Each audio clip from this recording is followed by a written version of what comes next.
Welcome back to the Sports News Analysis YouTube channel, where I'm always breaking down the hot sports topics of the day. My name is Mike.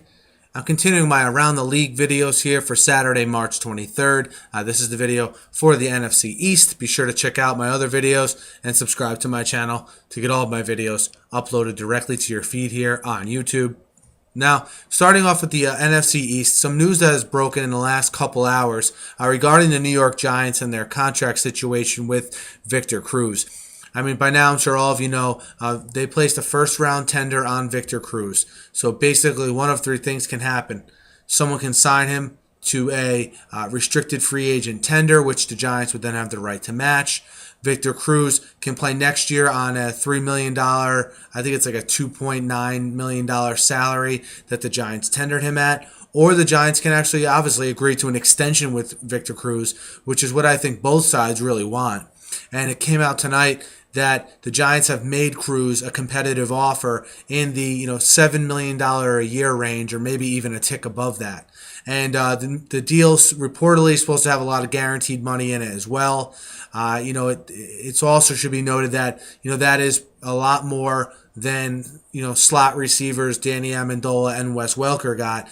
But I think we can all agree that Victor Cruz is more than just a prototypical slot receiver. This guy's an absolute game changer, and I'd like for them to, the Giants to lock him up. I think that's a fair deal for both sides. $7 million per, let's say 5 years. Let's just throw it out there. 5 years, $35 million with 18 or 19 million guaranteed. I think that's a fair deal for both sides, and I think you see this deal get done here before training camp. I don't think Victor Cruz wants this to be a distraction, so look for that deal to get done. The Washington Redskins, the Redskins, because of that, the Redskins and the Cowboys are both strapped from a cap situation. So you see them both making minor moves to shore up positions of needs, re-signing a lot of their own guys, things of that nature. But for the Redskins today, Dr. James Andrews recently came out and said that RG3's rehab for his ACL injury, and he termed it as being superhuman. And I think that's good news for the Redskins. We'll see going forward if his rehab stays on that same track, if he'll indeed be ready for the season opener.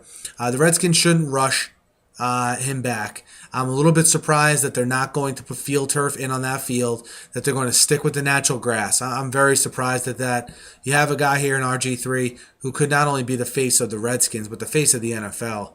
And I find it surprising the NFL isn't putting more pressure on them to get field turf on that field to ensure the health of RG3. Again, I strongly believe field turf and passing more out of the pocket would add exponential years, not exponential, but ensure the health of RG3 more so than anything else.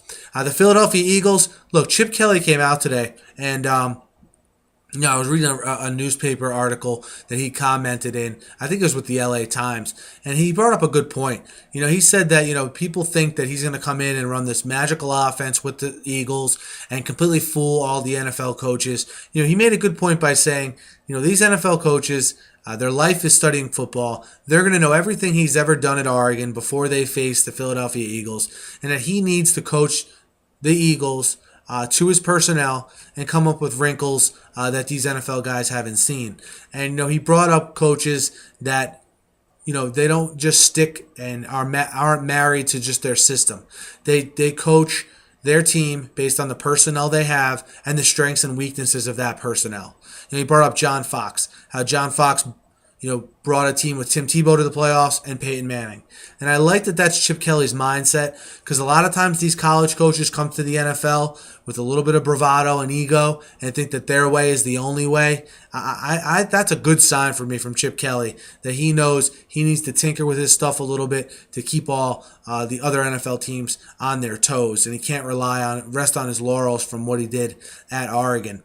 Lastly here, in the NFC East, the Dallas Cowboys.